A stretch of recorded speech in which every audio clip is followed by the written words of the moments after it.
Hey guys, this video that you're about to see was filmed up at Carlisle this year, and it's a pretty technical video. For those of you guys who are Mopar enthusiasts, especially Cudas, Challengers and such, you'll be interested in this. It's one of the videos I'd like to put up sometimes because there's products out there that you should be aware of. We've done a couple of these, so stay tuned. It's pretty interesting, and if you're into Mopar, you'll probably really want to see this. So anyway, enjoy. And like I said, this was from Carlisle this year at the Mopar show at Carlisle back in July. All right guys, so you know I promised that I would get some shirts to give away while we're up here, and this is a shirt. Now this is a shirt of Mike Bliss. This is Bruce. Bruce is the artist. Yes. And Mike Bliss, who NASCAR driver. Yes. NASCAR driver Mike Bliss. This is his car that was built at the U.S. Car Tool shop. And these guys, that's your company that builds them, and you're in North Carolina. We are in Graham. Yes, sir. So, and why do we not have NASCAR? So, Mr. France and the France family. And John, you invited me up to NASCAR, John, and we still don't have any Mopars in there. We need a Mopar in the family of NASCAR again. Amen. So, anyway, but this is his car. It looks exactly like that's a photograph of the car, right there. Bruce's artwork. He does that stuff all the time. So, but this is Bruce. He did the artwork for this. But this is this. Even if you guys don't own a Mopar and you're watching the channel, you still like NASCAR, because I know from all the NASCAR stuff we've done that this is still a cool shirt, and that's still a cool billboard. Cuda. So Fuchs wheels, awesome. And that was the first time we put a Viper 6-speed in one of these Hemi cars. Nice. So now we got to get a hold of Mike so we can go and do the real car, and we'll stop in North Carolina. I'm sure he lives. If you don't live in North Carolina, he's got a house there, because probably does it Lake Norman somewhere. Yeah. So, and we'll be over there this summer again, like we were last year. Anyway, when you stop at Car Tool, you need to check out a '68 Charger that they're doing a custom build of. I did a conceptual rendering of it. It's a gorgeous car. Okay. Not going to be like any other thing, any 60 other. Well, we have an invitation to go, and after we're done in Tennessee, and then after we go to Georgia, I already said when we were going through North Carolina on Monday that we're going to have to come back. So we will definitely come back, find you guys, and spend an hour or two and check out what they did. You're welcome. So, awesome. Thanks. So welcome to another episode of Junkyards and Barn Finds with Sean, and I'm Sean.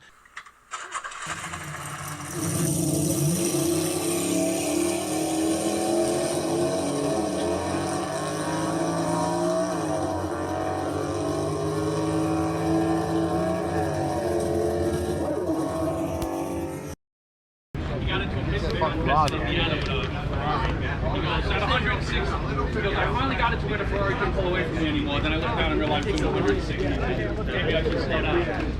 Yeah. The guy in a Ferrari and I wasn't male. So, yeah, absolutely. I'm Sean.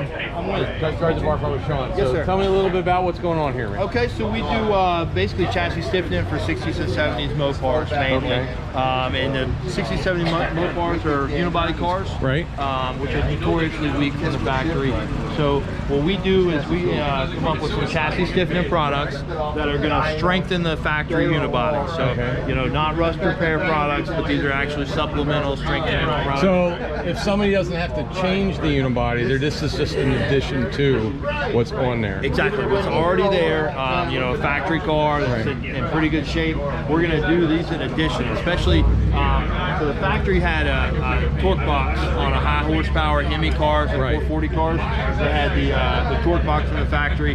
They knew they needed them. A lot of guys are taking the slant sixes out. Or No, say you got a 6-cylinder or something or a dog tired 340, and you're putting in something that's now, or you're putting one of these new Hemis in and doing a conversion or something. Yeah, we want to make that thing as solid as possible, and that's really the name of the game that we're here for. So a level 1 kit is going to be the frame connectors and torque boxes. Okay. And that's basically like your intro to hot rod kit. Right. It's going to strengthen up the unibody really well. And you're converting to independent front suspension. We're going to add on this inner fender brace and a core support. Okay. And that's going to basically strengthen the front frame rails. Especially a core support, because you start getting them engine twisting. The torque's either going to go this way or the torque's going to go that way. If you stiffen this up and you don't stiffen the front up, then that's going to twist the front. Absolutely. So, absolutely. Another thing to keep in mind too is when we're going to an independent front suspension, we've now eliminated the torsion bars.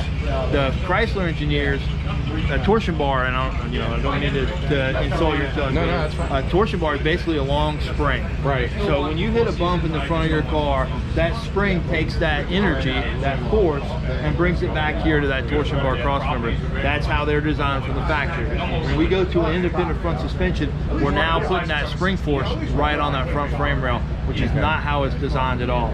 So that's where that inner fender brace. Okay. Let me slide right through here.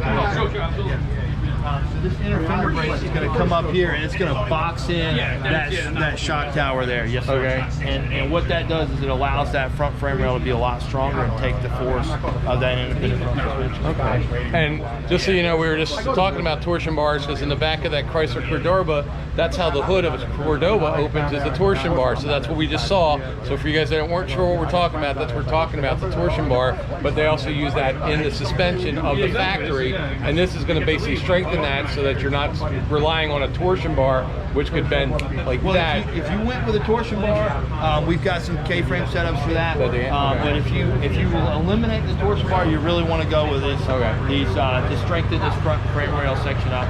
And then we actually have some kits in the back too to put some bigger tires in there. We can run up to a 355 Viper tire in the back of a B body. I mean, that's a pretty good size tire. And then we also have a perimeter frame, which is going to allow you to run like that 8 HP. It's a huge transmission that comes on the back of the Hellcats. Right. And so many people are doing these Hellcat transfers and these everything now. It's like it's what the LS is to everybody else. It's what Mopar, the Hemis are. Yeah. So exactly. and so you do the stuff that allows it to fit without degrading any of the body. Exactly. So again, Chrysler, when they built this torsion bar cross member, this is the spine and strength of the car. When you cut these open, there's 3 or 4 layers of metal in there. They're really designed to be a really strong point. So when we just hack that out of the way to put a bigger transmission in, we need to add some strength back in there. And that's where these perimeter frames and the bins that are associated with that add in a ton of strength. So we've got 3/16 plates that are going to cap the torsion bar cross member, and then we've got a 3/16 upper loop that's going to provide some more strength there. So you are, I mean, there is a loop. This is not just.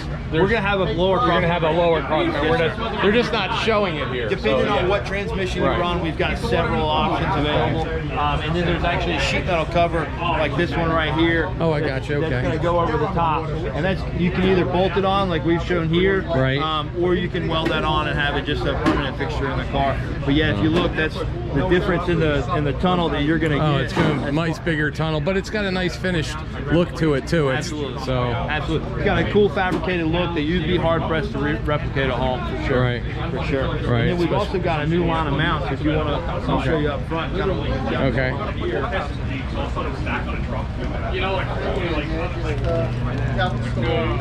So if we're running a factory transmission, this is a 727. This comes factory in a lot of cars. Nice torque flight. Exactly. So you've got that transmission already in your car and you're wanting to retrofit to a Hemi, right? Right. We're trying to do it on a budget. We can keep this transmission in the exact same place that it's designed to go, use the exact same drive shaft that you have in the car already. By using this mount right here.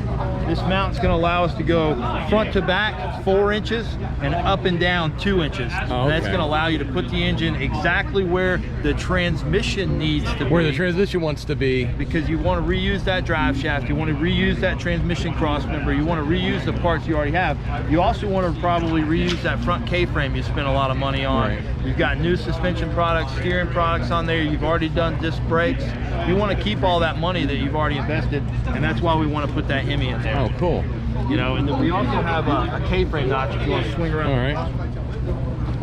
lot of guys are taking off the factory oil pan just to be able to fit it in the car. Right. The problem is the oil pan is not just a pan for holding the oil. It's actually a structural part of this engine.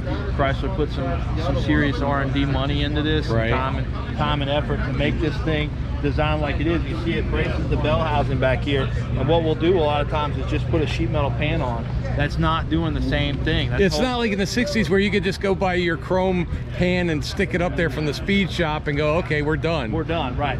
This is a structured piece of the engine. So what we've done is we've made a K-frame notch to allow you to run that factory oil pan back in there. And it actually has a skid plate on the bottom to keep that oil pan protected for, if you're going to hit a bump or something like that. Especially because a lot of these cars ride a lot lower than they did. Exactly, and that's an aluminum pan, so if you hit something hard, it's going to crack and bust. So we've got a big steel 3/16 piece in the front. Hopefully you're going to hit that first and not bust the aluminum pan. Yeah. Especially the slow bumps with some of these cars now. Yeah, so. yeah, absolutely. Well, awesome. Well, Absolutely. Appreciate you talking to us. And then if somebody wants to get a hold of you, how do they do that? So we've got some websites, US Car Tool, usctmotorsports.com. Okay. Both of those websites will link you to our catalog. Okay. And then 919-855-8200. Where are y'all based out of? We're in Graham, North Carolina. Okay, so you're in North Carolina. Yes, so, and now, are you guys like NPD where they can come to your shop and buy stuff too? Yes, sir. Yeah, so I've got a full service hot rod shop. We've got about 20 projects in motion right now. Okay. Anywhere from, I've got a 63 Imperial, we've got a 2020 Scat Pack going into, we've actually got a newer Challenger in there as well with a Hellcat. So. And you got to support all the Mopar stuff since NASCAR hasn't supported them in years. Right, yeah. So the North Carolina Mopar industry needs your support. Absolutely. Until NASCAR gets their crap together and starts putting Challengers on the track next to the Camaros and Mustangs. Yep. So, but hey man, it's so nice meeting you. Yes, sir. And I appreciate it. Yeah, Thanks, you guys. guys. Have a good show. Yeah. The right signature on it. This will be cool. No, I know. We're gonna make. My signature doesn't look like that. If you could put some like Carlisle 2022 on it. So, all right, hold on. Hey guys, so this is the shirt we're gonna give away. So before he signs it, that's the artist. Before he signs it, anybody who puts down, I want a shirt from Bruce in the comments, that will be the drawing for this shirt. And visit usct.com, right? USCT Motorsports. usctmotorsports.com. So, and this is a really cool shirt, guys. We're up here at Carlisle, and this is a really cool Barracuda with a billboard on it. And he is the artist, and I'm with the owner. I'm John. John, I'm Sean. Hi, Sean. Hey, how you doing? So, and so we're gonna go ahead and give this one away to all you Mopar guys. And Dave, you can't get it because Dave, you won the Wellborn shirt, you won the oil banner, you won like 4 things last week when we were on the hot rod tour. So Dave, you're not this time. So, appreciate it. Thank you guys. Thank you very much. All right. So there you go, guys. Enjoy. Go if you need parts for your Mopar. This is the place to go. We already talked about it, so check them out. Check out their website. Thanks, guys. Talk to you later. April. Should they subscribe to this channel even if they don't like cars today for this one? Probably just for this one.